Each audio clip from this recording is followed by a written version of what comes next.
प्रिय विद्यार्थियों नमस्ते। आपका आपके अपने YouTube चैनल में हार्दिक स्वागत अभिनंदन।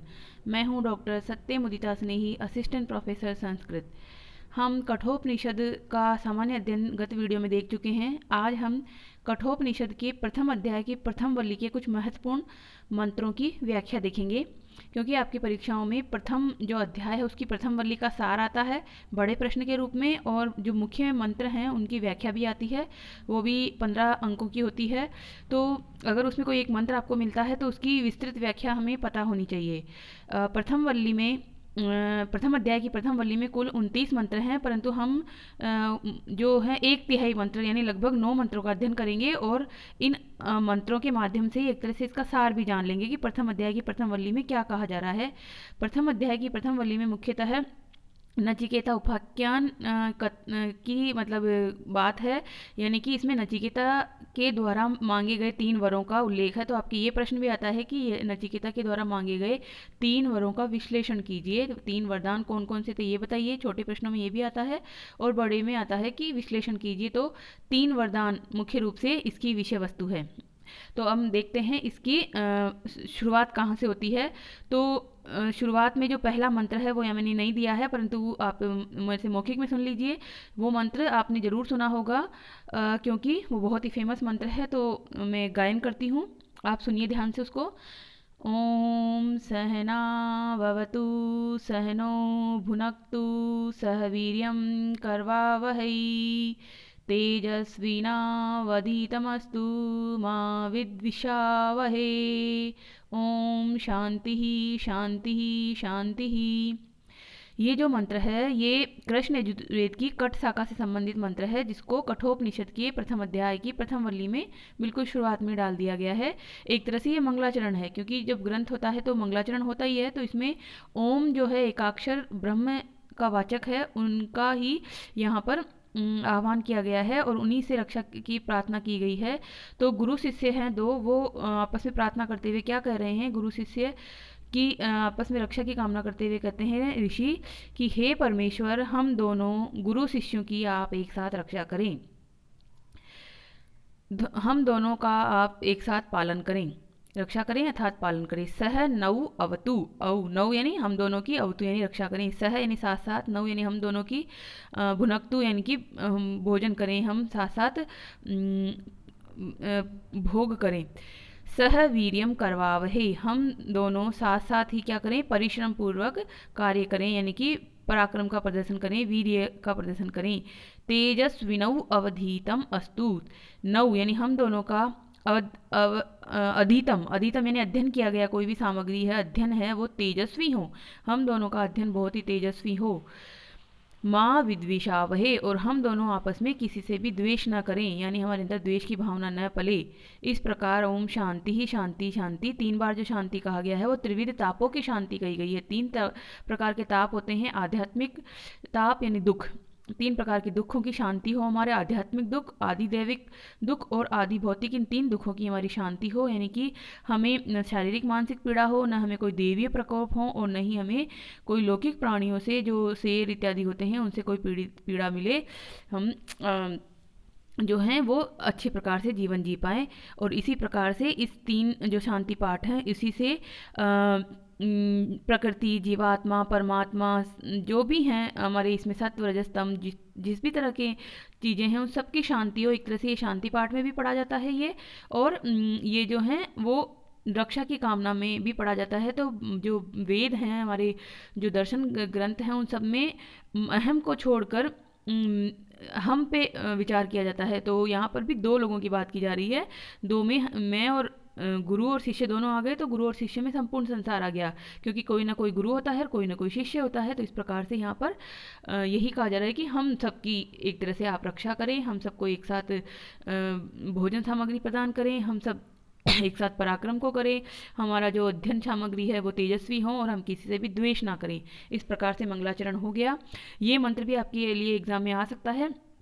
परंतु इतना महत्वपूर्ण नहीं है। तो हम पढ़ते हैं अब महत्वपूर्ण मंत्र। प्रथम अध्याय की प्रथम वल्ली का तीसरा मंत्र, जैसे कि आपको स्क्रीन पर दिखाई दे रहा है। मंत्र के लास्ट में जो खड़ी पाई है उसमें 3 लिखा हुआ है, इसका मतलब है ये प्रथम अध्याय की प्रथम वल्ली का तीसरा मंत्र है।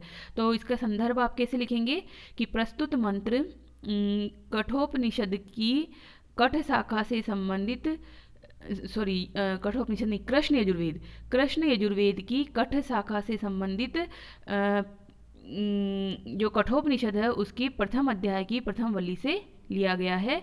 और इसमें फिर प्रसंग में लिखेंगे इसमें क्या कहा जा रहा है, जो हम अभी बताते हैं कि इसमें जो ऋषि थे वाजश्रवा ऋषि के पुत्र वाजश्रवस, उन्होंने एक विश्वजीत यज्ञ किया था। उसमें वह दक्षिणा के रूप में जो गायें दान करते हैं उन गायों की स्थिति कैसी है इसका वर्णन किया जा रहा है। तो देखिए मंत्र, ये मंत्र है क्योंकि वेदों में और उपनिषदों में जो भी पद्यबद्ध रचनाएं होती हैं उनको मंत्र कहा जाता है। लौकिक संस्कृत में उन्हें श्लोक कहा जाता है या फिर मंत्र पद्य कहा जाता है, और यहाँ पर इनको मंत्र कहा जाता है क्योंकि यह ऋषियों के द्वारा लिखे गए हैं। ऋषियों मंत्र दृष्टार है। तो इस प्रकार से देखिए इस श्लोक में जब विश्वजीत यज्ञ हो रहा है तो विश्वजीत यज्ञ के समय वाजश्रवस ऋषि का पुत्र नचिकेता है, वह अपने पिता को गुरु दक्षिणा में वो देखता है अपने पिता को कि वह दक्षिणा में ब्राह्मणों को यानी ऋत्विजों को ऐसी गायें दान कर रहे हैं जिनकी स्थिति बहुत ही दयनीय है, जो थोड़े समय में ही प्राणों को त्यागने वाली हैं। तो वो कैसी हैं ये देखिए इसमें मंत्र में।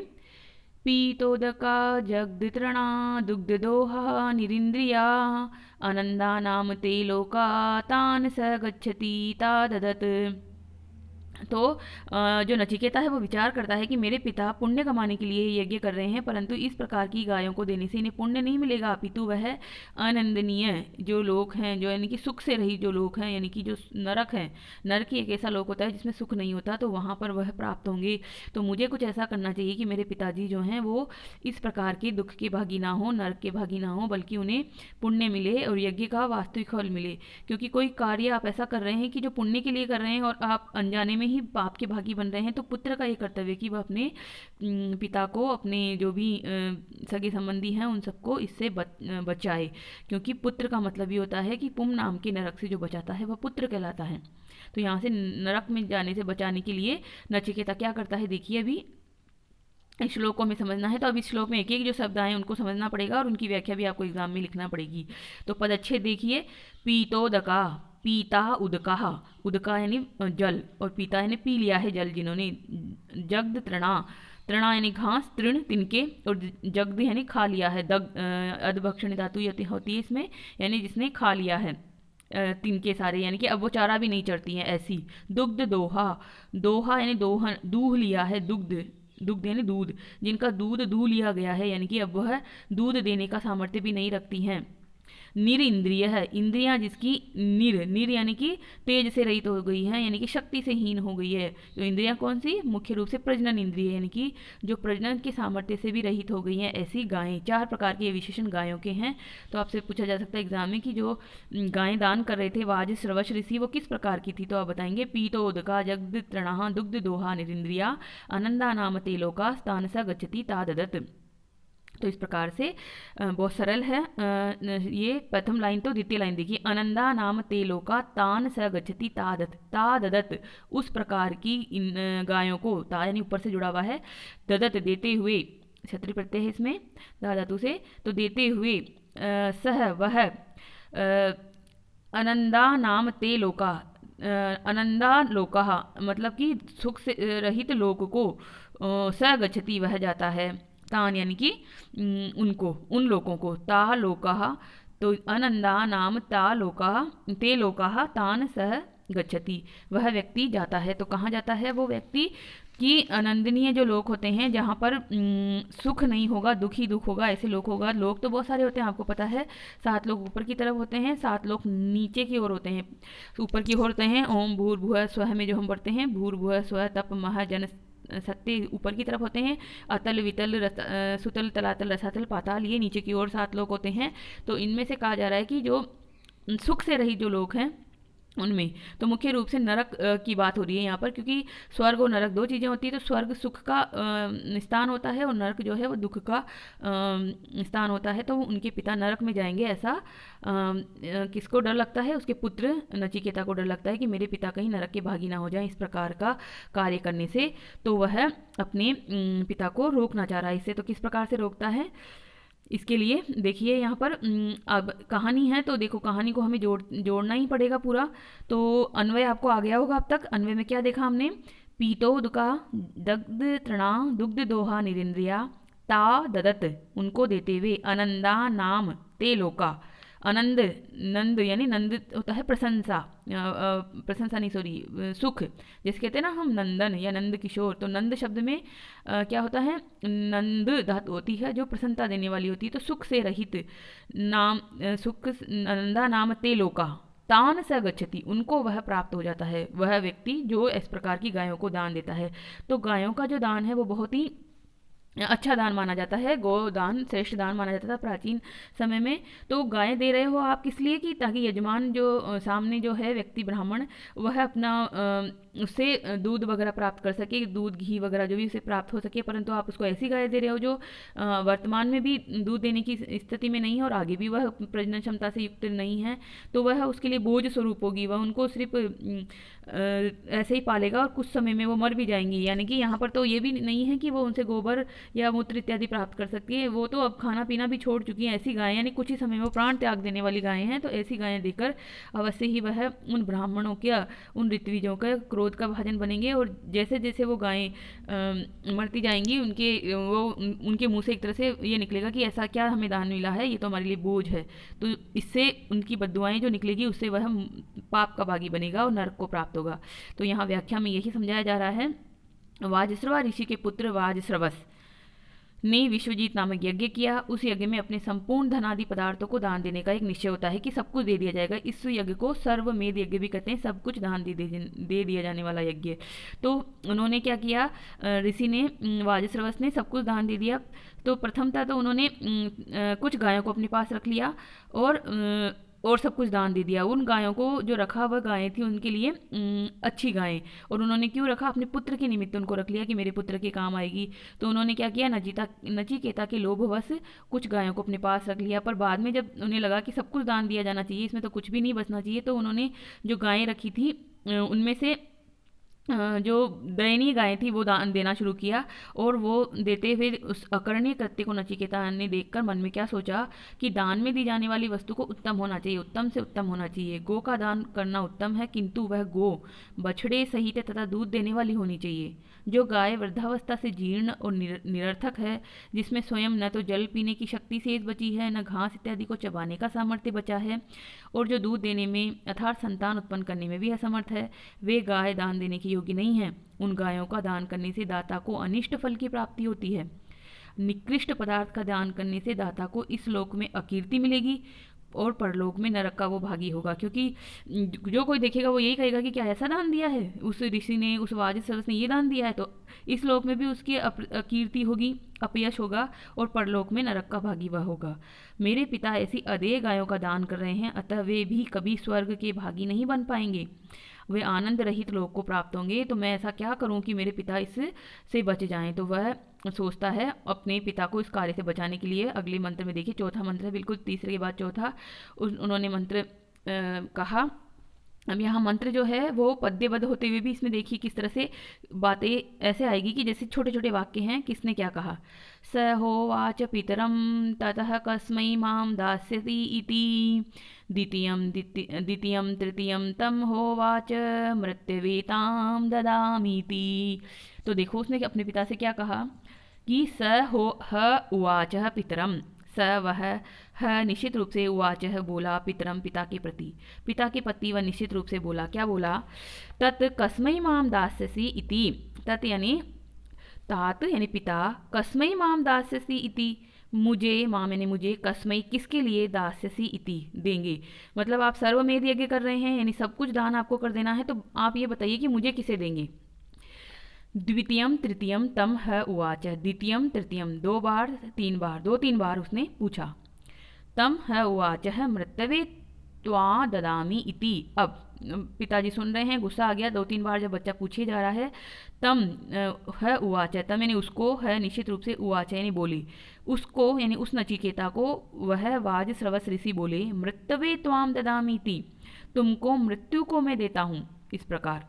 अब गुस्से में जैसे बच्चे को कहते थे कई बार कि जा मर तू, इस तरह से बोल देते हैं, तो इस तरह से पिता उसके खींच गए थे, दुखी हो गए थे, तो क्रोध में आकर उन्होंने बोल दिया कि मैं तुम्हें मृत्यु को देता हूँ। तो अब देखिए इस मंत्र में बहुत सिंपल है, परंतु व्याख्या के लिए आएगा तो आपको क्या एक्स्ट्रा समझाना पड़ेगा। तो पदच्छेद आप कर लीजिए। है और उवाच में क्या है, गुण संधि है उवाच है। फिर कसमई में चतुर्थी विभक्ति है, दा धातु के योग में चतुर्थी विभक्ति होती है इसलिए। और द्वितीयम तृतीयम यहाँ तक ठीक है। तम यहाँ पर माँ हो जाएगा, ये जो है गुंग का चिन्ह होता है, इसको पढ़ते वक्त तो ये उच्चारण में ङ पढ़ा जाता है, तंग ऐसे करके, पर आप उसको म बना दीजिए, तम। है उवाच फिर वही है, उवाच, उवाच में क्या होता है, वच धातु होती है बोलने के अर्थ में। मृत्यवे त्वाम ददामी इति, यहाँ पर भी मृत्यवे में चतुर्थी विभक्ति एक वचन है, ददामी दा धातु के योग में चतुर्थी विभक्ति आती है इसलिए। शब्दार्थ तो बहुत सरल है, यहाँ पर पितरम यानी पिता के समीप जाकर बोला। मृत्युवे नीचे वाले में देखिए यम के लिए, यानी मृत्यु के देवता कौन होते हैं, यमराज मृत्यु के देवता होते हैं, तो उनको वह बोला। अब इसमें एक्स्ट्रा क्या करना है आपको, पदच्छेद भी बहुत सरल है, आपको कुछ ज़्यादा समझना नहीं है। तो जब भी आपको कभी लिखना हो, व्याकरणात्मक टिप्पणियाँ याद रहे तो जरूर लिखना। जैसे कि पिछले वाले मंत्र में मैंने आपको बताया, ददत में क्या थी, दा धातु से क्षत्रिय प्रत्यय था, दान देता हुआ। दुग्ध दोहा, दुग्ध दोहा में क्या था, दूह धातु से त प्रत्यय करके दुग्ध बनता है, तब होता है तो बनता है दुग्ध। और दोहा, दूह धातु से बना त प्रत्यय लगकर दुग्ध, दूहते इति दोह, दूह धातु से घय प्रत्यय दोह। तो इस प्रकार से दुग्धो दोहो यासाम ता दुग्ध दोहा, दूध जिनका दूध लिया गया है ऐसा दुग्ध दोहा। पीतोदका, पीतोदका में क्या है, पा धातु होती है, पा धातु से त प्रत्यय लगेगा तो पीत बनता है, फिर स्त्रीलिंग में बनाएंगे तो अगर इसको हम ऐसे भी तोड़ सकते हैं, पीता उदका, पी लिया है उदक जिसने। और अगर इसका पूरा विग्रह करेंगे तो उदक एक वचन नहीं है, बहुवचन में करना पड़ेगा। पीतानी उदकानी या भी ताहा, जिन्होंने जल पी लिया है ऐसी वह। जगद तृणा, जगधानी तृणानी या भी ता, दुग्ध दोहा, दुग्धम क्षीरादि रूपो दोहो या सामतम। इस प्रकार से, तो इस प्रकार से हम कुछ संधि समास प्रत्यय देखते हुए करेंगे तो टिप्पणियाँ भी हम लिख पाएंगे आराम से, और आपकी व्याख्या में बहुत अच्छे नंबर आएंगे। तो अब हमने इस मंत्र को पढ़ा, इसमें मैंने आपको संधियाँ तो बता दी, अब हम इसकी व्याख्या को देखते हैं। तो व्याख्या में क्या हुआ कि वाजश्रवस ऋषि अपने पुत्र नचिकेता के लोभवश कुछ उत्तम गायों को रखकर अदेय गायों का दान विश्वजीत यज्ञ में करने लगे। अपने पुत्र के लिए रख रहे थे वो, कि उन्हें ये लग रहा था कि पुत्र तो कोई संपत्ति है नहीं, पुत्र तो मैं अपने पास रखूंगा, तो पुत्र का पालन पोषण होना चाहिए, बच्चा छोटा था उसको दूध वगैरह चाहिए, तो 1-2 गायें वो अच्छी अच्छी रख लेते हैं अपने पास, कुछ गायें बचा के रख लेते हैं अच्छी। तो पुत्र नचिकेता ये देखता है और सोचता है कि पिताजी मेरे वजह से ही इन गायों को बचा रहे हैं, कि मैं हूँ तो मुझे कुछ भोजन वगैरह चाहिए, दूध वगैरह चाहिए, इसलिए मेरे लिए गायों को बचा रहे हैं। तो अब मैं क्या करूँ कि मुझे किसको देंगे, यही पूछ लूँ पिताजी से। तो पिताजी जो हैं वो मुझे भी किसी को दे देंगे, तो फिर उन्हें मेरे निमित्त रखी गई गायें भी किसी को देनी पड़ेगी। तो यही सोचा उसने, और नचिकेता ने यह देखकर क्या किया, नचिकेता के मन में सोचा नचिकेता ने कि पिताजी उत्तम गायों के स्थान पर अदेय गायों का दान कर रहे हैं। अदेय पदार्थ का दान करने से उन्हें उत्तम लोक की प्राप्ति नहीं होगी। उनके ऐसा करने का कारण मैं ही तो हूँ, क्योंकि मेरे कारण ही उन्होंने उत्तम गायें रोक रखी है। किंतु विश्वजीत यज्ञ में सब कुछ दान में दे देना पड़ता है, अतः मैं ही पिता से क्यों न पूछ लूं कि मुझे किसको दान में दे रहे हैं।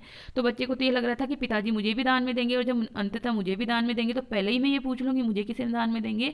तो पिता को ये समझ में आ जाएगा कि जब बच्चे को ही नहीं रखना है मुझे अपने पास, तो गाय को क्यों रखूँ मैं। और या फिर वो ऐसे गुस्सा दिलाना चाहते थे पिताजी को कि वो ये जान जाएँ कि आपको लोभ नहीं करना चाहिए, बल्कि आपकी सबसे प्रिय संपत्ति को आपको दान करना चाहिए, और अब सबसे प्रिय संपत्ति तो मैं हूँ, तो मुझे दान कीजिए पहले, फिर आप सोचिएगा आगे। तो मैं ही नहीं रहूँगा तो पिताजी इस प्रकार का अकृत्य कर्म करेंगे भी नहीं। तो यदि मैं ही नहीं रहूँगा तो मेरे कारण रुकी हुई उत्तम गायों के रोक के रखने का प्रलोभन भी पिता के अंदर नहीं रहेगा, और यज्ञ में अपनी सर्वोत्तम तथा सर्वाधिक प्रिय वस्तु का दान करने से उन्हें उत्तम लोक की प्राप्ति भी होगी। और इस प्रकार नचिकेता ने ऐसा सोचकर पिता से बार बार पूछा कि आप मुझे किसको देंगे, क्योंकि सब कुछ दान देना है और सबसे प्रिय वस्तु का दान देना है, कुछ भी इसमें नहीं छोड़ना है। तो अब नचिकेता का प्रश्न था कि पिताजी आप मुझे किसको दोगे, और ये प्रश्न उसके मन में श्रद्धा भाव से उत्पन्न हुआ और अपना कर्तव्य भाव सोचकर भी उत्पन्न हुआ। तो इस प्रकार श्रद्धा और कर्तव्य के भाव से परिपूर्ण उन्होंने ये प्रश्न किया कि पिताजी आप मुझे किसको देंगे। पुत्र का कर्तव्य है कि वह अपने पिता को नरक में जाने से बचाए, क्योंकि पुत्र शब्द की व्युत्पत्ति क्या होती है, पुम नरकात त्रायते इति पुत्र है। पुम नाम के नरक से जो बचाता है वह पुत्र होता है, पुत्र। पुम नाम के नरकात त्रय से त्रायते इति पुत्र है। नचिकेता ने यही सोचकर कि मेरे पिता मेरे कारण नरक के भागी नहीं अपितु उत्तम परलोक के भागी बने प्रश्न किया था। किंतु नचिकेता के पिता जो थे वो नचिकेता के धर्म भाव उपपन्न तथा पितृभक्ति से परिपूर्ण इस कथन का वास्तविक अर्थ न समझ सके कि पिता नहीं जान पाए कि बच्चा ये क्यों कह रहा है, क्या चाहता है बच्चा। क्योंकि ऋषि होने पर भी जब वे धार्मिक कार्य करते समय लोभ के वशीभूत होकर अधार्मिक कार्य करने लगे तो इस असत कर्म के प्रभाव से उनकी बुद्धि दूषित हो गई थी। अब वो नहीं समझ पाए कि बच्चा क्यों ये कह रहा है, क्योंकि वो एक तो ऋषि थे, ऋषि होते हुए भी उनके अंदर जो लोभ आ गया, और उस समय आया जब वो धार्मिक कार्य कर रहे हैं, वो जो यज्ञ कर रहे हैं, यज्ञ की स्थिति तो वैसे ही बहुत पवित्र कर देने वाली स्थिति होती है। तो इस तरह के वो जो दुर्गुणों से युक्त हुए तो उनकी बुद्धि दूषित हो गई, वो सोच नहीं पाए कि बच्चे ने ऐसा क्यों कहा, और ज़्यादा क्रोध करके उन्होंने स्थिति को बिगाड़ दिया।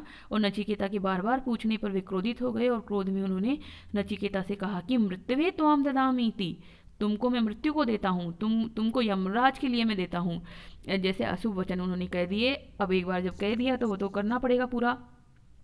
तो बालक जो हैं वो बहुत जो होते हैं कोमल बुद्धि होते हैं, निर्मल बुद्धि होते हैं। तो बच्चे ने सोचा कि आखिर पिताजी ने मुझे मृत्यु को किस निमित्त दिया होगा, मैं ऐसा यमराज का क्या कार्य सिद्ध करूँगा।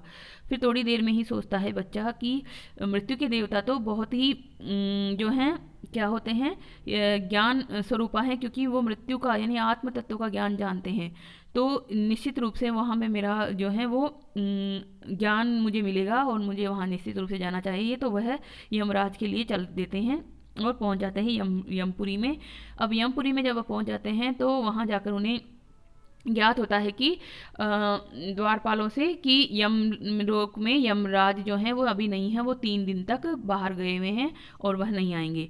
तो अब बालक क्या करता है, दरवाजे पे ही प्रतीक्षा करता है। उसे बहुत निवेदन किया जाता है कि तुम आओ अंदर और जलपान वगैरह ग्रहण करो, परंतु वह नहीं लेता है, क्योंकि उसे पता है कि उसे दान में दिया गया है। तो दान में जो वस्तु दी जाती है वो उसी प्रकार से व्यक्ति तक पहुंचनी चाहिए, जिसे वह दी गई है उसको उसी प्रकार से पहुंचना चाहिए, उसमें किसी प्रकार का कोई परिवर्तन नहीं आना चाहिए। तो वो अन्न जल भी ग्रहण नहीं करता, क्योंकि अगर वो वहाँ का अन्न जल ग्रहण करेगा तो उसका जो है वैसा ही प्रभाव होगा, क्योंकि जैसा खाए अन्न वैसा होता है मन। तो अब 3 दिन तक वो वहाँ बिना भोजन किए रहता है, बिना भोजन बिना पानी के।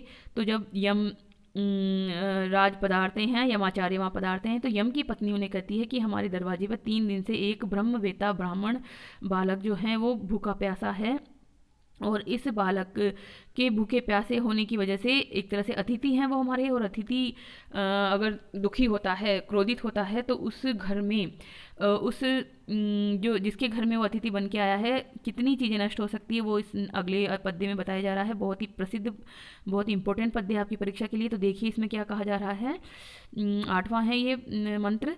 तो देखिए इसमें कहा जा रहा है, आशा प्रतीक्षे संगतम सुनताश्च इष्टापूर्ते पुत्र पशूंच सर्वान् एतत् वृंक्ते पुरुषस्य अल्पमेधसो यस्य अनस्नन् वसति ब्राह्मणो गृहे। तो देखिए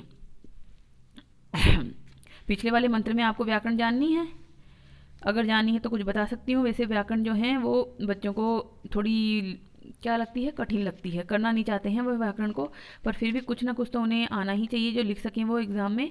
तो मैंने बताते वक्त आपको बता ही दिया था, उसमें उवाच वगैरह में वच धातु से है, और इसी प्रकार से गुण संधि थी वहाँ पर। ठीक है, चलो कोई बात नहीं, हम आगे पढ़ते हैं। तीसरा जो ये मंत्र इधर तीसरी संख्या लिखी है पर तीसरा नहीं है, जो इधर की तरफ संख्या लिखी है 8, ये है इसकी संख्या। तो आप इसका क्या रेफरेंस लिखेंगे कि ये प्रथम अध्याय की प्रथम वल्ली का 8वां मंत्र है। इसमें यम की जो पत्नी है वह यमराज को समझाते हुए कहती है कि क्या कहती है कि आप जो है इस बालक को जो अतिथि के रूप में हमारे घर आया है इसको पहले खुश कीजिए, नहीं तो हमारा क्या क्या नष्ट हो जाएगा। ये इस मंत्र में बताया जा रहा है। आशा प्रतीक्षे, आशा प्रतीक्षे, पहले हम इसका पदच्छेद देख लेते हैं। संगतम, म देखो ये गंग की ध्वनि है, ये इसको क्या म, संगतम सुनतान च इष्टापूर्ते, इष्ट और आपूर्ते दो शब्द है, इष्टापूर्ते पुत्र पशून च, यहाँ पर भी पशून या न हो जाएगा, न पशून च सर्वान एतत् वृंगते पुरुषस्य, पुरुषस्य अल्पमेधसः, पुरुषस्य पुरुष का षष्ठी विभक्ति एक वचन है, अल्पमेधसः यानी कम बुद्धि वाले पुरुष का, यस्य अनशनन जिसके, अनशनन बिना खाए पिए, अनशन जिसको जैसे बनता है वैसे ही अनशनन, वसति ब्राह्मणों ग्रहे रहता है ब्राह्मण घर में जिसके, ऐसा ब्रह्मवेत्ता ब्राह्मण बालक या कोई भी अतिथि अगर रहता है तो उसके क्या क्या नष्ट हो जाते हैं। अब ये श्लोक में आपके जो एक एक शब्द हैं आपको एक एक शब्द समझना पड़ेगा कि है क्या ये। आशा क्या चीज़ होती है, प्रतीक्षा क्या चीज़ होती है। तो आशा क्या होती है, आशा होती है अज्ञात प्राप्य वस्तु की प्रार्थना। हम कहते हैं ना कि मुझे ये चीज़ मिलने की आशा है, तो क्या होती है, अज्ञात प्राप्य वस्तु की प्रार्थना होती है वो। और प्रतीक्षा क्या होती है, प्रतीक्षा होती है ज्ञात प्राप्य वस्तु की प्रार्थना। ज्ञात होता है, हम कहते हैं प्रतीक्षा कर रहा हूँ किसी की, तो आपको ज्ञात होता है कोई आने वाला है या कुछ जो भी मिलने वाला है आपको, तो ज्ञात प्राप्य वस्तु की प्रार्थना को कहते हैं प्रतीक्षा। संगतम का मतलब था सत्संगति, अच्छे लोगों की संगति। सुनतांश यानी प्रिय वाणी, अच्छी वाणी। इष्ट और आपूर्ति, इसको भी समझिए। इष्ट का मतलब होता है यज्ञ का फल, इष्ट यानी यज्ञ का फल। आपूर्ति, आपूर्ति का मतलब होता है परोपकार का फल। परोपकार के कार्य करते हैं व्यक्ति जो हैं, जो धर्मशाला बनवाते हैं, पाठशाला बनवाते हैं और भी प्याऊ लगाते हैं, पक्षियों के लिए दाना पानी डालते हैं, तो ये जो भी परोपकार के फल हैं वो सब। और पुत्र, पुत्र संताने, पशुंच और उसकी संपत्ति, पशु संपत्ति जो है वो, सर्वान सभी कुछ, एतत् वृंगते वह खा लेता है, पुरुषस्य अल्पमेधस्य अल्प बुद्धि वाले उस पुरुष के, यानी कि अज्ञानी उस पुरुष के जिसके घर में वो व्यक्ति बना है अतिथि, अगर वह उसका उचित अतिथि सत्कार नहीं करता है तो ऐसा व्यक्ति जो कि भूखा रहा, भूखा प्यासा रहा, तो क्या क्या नष्ट कर देता है, यानी क्या क्या खा लेता है, ये भाव है इसमें।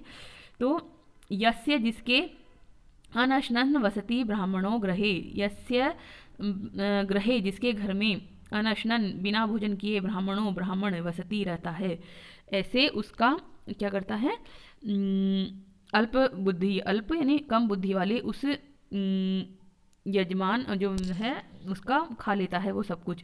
तो यहाँ पर अतिथि सत्कार का महत्व बताया जा रहा है इस श्लोक में एक तरह से, कि आपने अगर अतिथि का उचित सत्कार नहीं किया तो आपका क्या क्या नष्ट हो सकता है। तो अन्वय तो बहुत सरल ही है। आशा प्रतीक से संगतम सुनतांश्च इष्ट आपूर्ति पुत्र पशूंच सर्वान अनसनन एतत् वृंगते है, किसका, यस्य पुरुषस्य अल्पमेधस, अल्पमेधस पुरुषस्य वृंगते है। तो इस प्रकार से हो जाएगा ये। फिर देखिए व्याख्या में जो नीचे लिखा गया है उसमें से आप काम की चीज़ अपने निकाल लेंगे और लिख देंगे व्याख्या में। नचिकेता अपने पिता वाजश्रवस ऋषि के वचनानुसार कि तुमको यम को देता हूँ, यम के घर पहुँचते हैं, किंतु जिस समय नचिकेता यम के घर पहुँचे उस समय यम वहाँ उपस्थित नहीं थे, वे कहीं बाहर गए हुए थे। यम की पत्नी ने अतिथि नचिकेता से अन्न जल आदि के निमित्त अनेक बार कहा, किंतु नचिकेता ने कुछ भी ग्रहण नहीं किया। अतः नहीं ग्रहण किया, क्यों नहीं ग्रहण किया, यतः, यतः ही है ये, यतः मतलब क्योंकि, क्योंकि वह जानता था कि दान में दी जाने वाली वस्तु उसी रूप में जिस रूप में वह दी गई है देय व्यक्ति के पास पहुंचनी चाहिए। यदि वह वहाँ का अन्न जल ग्रहण करता तो उसका मन कुछ बदल जाता, क्योंकि यह सिद्धांत ही है कि व्यक्ति जैसा अन्न खाता है वैसा ही उसका मन हो जाता है, जैसा खाइए अन्न वैसा बनेगा मन। और दूसरी बात यह है कि देय व्यक्ति अर्थात यम के समीप अपने वास्तविक रूप में न पहुंच पाता वह, अतः नचिकेता वहाँ 3 दिन तक बिना भोजन आदि के भी, बिना भोजन पानी के वह रहता है, निवास करता है। तीसरे दिन यम अपने घर वापस आए तो उनकी पत्नी ने उनसे अतिथि नचिकेता का स्वागत सत्कार करने को कहा, क्योंकि यदि किसी मनुष्य के घर में ब्रह्मवेत्ता अतिथि, एक तो अतिथि, एक वो भी बहुत जानकार अतिथि, बहुत ज्ञानी, क्योंकि ये बालक है परंतु ये बहुत ज्ञानवान बालक है जो अपने पिता को भी नरक में जाने से बचाने के लिए प्रयास करता है, तो ब्रह्मवेत्ता अतिथि बिना भोजन आदि किए निवास करता है, उसका स्वागत सत्कार नहीं किया जाता है, तो ऐसा सत्कार न किया हुआ अतिथि उस व्यक्ति की आशा, प्रतीक्षा, सत्संगति, प्रियवाणी, इष्टापूर्त और पुत्र पशु आदि सभी का नाश कर देता है। अब मैंने जो आपको समझाया था वो आपको यहाँ लिखा हुआ है, आसानी रहेगी आपको, इसको जरूर नोट कीजिएगा कॉपी में। आशा क्या होती है? अज्ञात प्राप्त वस्तु की प्रार्थना को आशा कहते हैं। प्रतीक्षा कहते हैं ज्ञात प्राप्य वस्तु की प्रार्थना को। इष्ट कहते हैं यज्ञ का फल को, और आपूर्ति कहते हैं परोपकार के फल को, अर्थात सामाजिक भलाई अथवा परोपकार की दृष्टि से बनाई गई धर्मशाला, पाठशाला इत्यादि का फल होता है आपूर्त। भोजन आदि ग्रहण न किया हुआ अतिथि इन सब का नाश कर देता है। अतः किसी भी दशा में अतिथि की उपेक्षा नहीं करनी चाहिए। नाश कर देता का मतलब है कि उसके मन से वही निकलेगा ना कि मैंने यहाँ आया और मुझे कोई भोजन पानी भी नहीं पूछा, तो जो एक उससे आह निकलेगी दिल से, मन से, वही उसका सब कुछ नाश कर देगा। तो अतिथि का स्वागत सत्कार अच्छे से किया जाना चाहिए। अतः किसी भी दशा में अतिथि की उपेक्षा नहीं करनी चाहिए। यम की पत्नी अतिथि का उचित आदर सत्कार आदि न करने से उत्पन्न इन दोषों के विषय में जानती है। अतः वह इसके विषय में यम को बतलाती हुई उन्हें अतिथि नचिकेता को सत्कार आदि द्वारा प्रसन्न करने को कहती है, ताकि उन्हें अतिथि का सत्कार न करने का दोष न लगे। तो अब अगले जो ये मंत्र है 8वें के बाद तुरंत 9वां मंत्र है। अब देखिए कैसे यमाचार्य, जो कि मृत्यु के देवता हैं, जिसके सामने सारे मनुष्य कांपते हैं, डरते हैं, वो उस बालक के सामने पर नमस्कार करेंगे, उसको प्रणाम करेंगे और उसको खुश करने के लिए क्या करेंगे? 3 वरों के लिए कहेंगे कि तुम मुझसे 3 वर मांग लो। तो देखिए 3 वर में क्या है, मंत्र पढ़िए। तिस्रो रात्रि यदा वासीत गृह में अनशनन ब्रह्मन अतिथि नमस्य नमस्ते अस्तु ब्रह्मन स्वस्ति में अस्तु तस्मात् प्रति 3 वरान वणिष्व। ये भी वही है, छोटे छोटे वाक्यों के रूप में है। तिस्रह रात्रि यद अवासीत गृहे में गृहे मेरे घर में, तिस्रह रात्रि 3 रात्रियां, यद जो, अवासी तुमने वास की है, 3 रात्रि तुमने मेरे घर में वास की है। और कैसे वास की है? अनशनन, भूखा रहते हुए, कुछ नहीं खाते हुए, कुछ भी नहीं पीते हुए, भूखे प्यासे रहते हुए 3 रात्रि जो तुमने मेरे घर में वास की है। ब्रह्मन, ये सबसे पहले आ जाएगा संबोधन के रूप में, हे ब्रह्मन, हे ब्रह्मवेत्ता, आप जो हैं नमस्य अतिथि, नमस्कार योग्य अतिथि हैं। नमस्य अतिथि, नमस्कार योग्य अतिथि हैं, और आपने मेरे घर में बिना खाए पिए 3 रात्रियों तक वास किया है। अतः क्या हो? फिर से ब्रह्मन, हे ब्रह्मन, नमस्ते अस्तु, ते तुम्हें नमः, नमस्कार, अस्तु हो, मैं तुम्हें नमस्कार करता हूँ, तुम्हें नमस्कार हो। मैं स्वस्ति अस्तु, मेरा कल्याण हो, और मेरा कल्याण हो। स्वस्ति का मतलब था कल्याण होना, मेरा कल्याण हो। आपको मैं नमस्कार करता हूँ, आपको नमस्कार हो और मेरा कल्याण हो।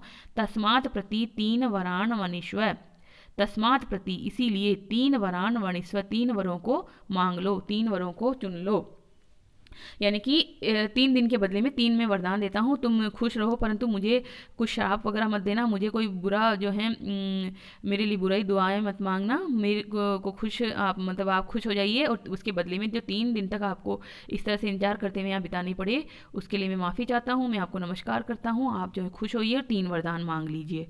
तो यही है यहाँ पर पदच्छेद, बहुत सरल है। तिस्रह रात्रि यदवासी गृह में अनशनन ब्रह्मन अतिथि नमस्य नमः ते अस्तु ब्रह्मन स्वस्ति में अस्तु तस्मात् प्रति 3 वरान वणिष्व। आपको पता है, इस समय तक देख चुके हैं कि जो एस जैसा साइन होता है ये अ में बदल जाता है, ऊपर की तरफ जो र है वह नीचे आके विसर्ग में बदल जाता है। इसी तरह से यहाँ पर संधियों का भी है। तिस्रह का मतलब है 3, क्योंकि रात्रि शब्द है स्त्रीलिंग में, तो इसका विशेषण के रूप में तिस्रह आया है। तो इस तरह से है 3 अनशनन यानी बिना खाए हुए, अशन धातु होती है, अश धातु, तो अन अशनन बिना खाए हुए। अवासी वास, वास यानी निवास, निवास किया। तो इस प्रकार से व्याख्या में देखिए यहाँ पर नचिकेता यम के यहाँ पहुँचता है, किंतु वहाँ यमराज के उपस्थित न होने से 3 दिन तक भोजन आदि ग्रहण किए बिना वह वहाँ रहता है। तीसरे दिन यम के आने पर उसकी पत्नी उनसे अतिथि नचिकेता का स्वागत सत्कार आदि करके उन्हें प्रसन्न करने को कहती है। यम अतिथि नचिकेता के समीप जाकर उसे प्रणाम करते हैं और उससे प्रसन्न करने के लिए 3 रात्रि के प्रति 3 वरों को मांग लेने के लिए कहते हैं, क्योंकि अतिथि सदैव आदरणीय और पूजनीय है। वह देवता तुल्य माना जाता है, क्योंकि कहा गया है अतिथि देवो भव। और ऐसा अतिथि जो ब्रह्मविद भी हो और भी अधिक पूजनीय हो जाता है। नचिकेता ब्रह्मविद था, उसने ब्रह्म विद्या का अध्ययन किया था, अतः वह पूर्णतया आदरणीय और सत्कारणीय है। इस प्रकार का योग्य अतिथि किसी के दरवाजे पर बिना खाए पिए पड़ा रहे तो वह गृहस्थ व्यक्ति के लिए अत्यंत शोचनीय और दुखपूर्ण बात है, और वह भी 1 दिन नहीं अपितु 3-3 दिन तक। तो ऐसी स्थिति में गृहस्थ यमाचार्य के लिए तो और भी आवश्यक हो गया है कि वह सर्वप्रथम अपने आए हुए उस अतिथि का आदर सत्कार करें और उसे सर्व प्रकार से प्रसन्न करें, जिससे उसका सर्वविध कल्याण हो। अतः उसने पहले जल और अन्न आदि के द्वारा अतिथि नचिकेता का आदर सम्मान किया और बाद में आए हुए उस अतिथि द्वारा 3 दिन तक बिना खाए पिए दरवाजे पर पड़े रहने के प्राश्चित के स्वरूप उसे 3 वरदान दिए। तो प्राश्चित किया है उन्होंने, प्राश्चित के स्वरूप 3 वरदान दिए हैं। तो इस प्रकार से ये कहानी इस तरह से मैं आपको बताऊंगी कि हम करेंगे कम मंत्र पर पूरा सार इसमें आ जाएगा, प्रथम वल्ली का प्रथम सार। तो आज हम इसको यहीं रोकते हैं। और आप जो हैं, वीडियो अच्छा लग रहा होगा ज़रूर लाइक कीजिए इसको। पहली बार चैनल पर आइए तो सब्सक्राइब कर लीजिए। और किसी भी तरह का कोई सुझाव हो तो कमेंट बॉक्स में यूट्यूब के माध्यम से अवश्य लिखें। कल हम फिर मिलेंगे, तब तक जयतु संस्कृतम जयतु भारतम। धन्यवाद।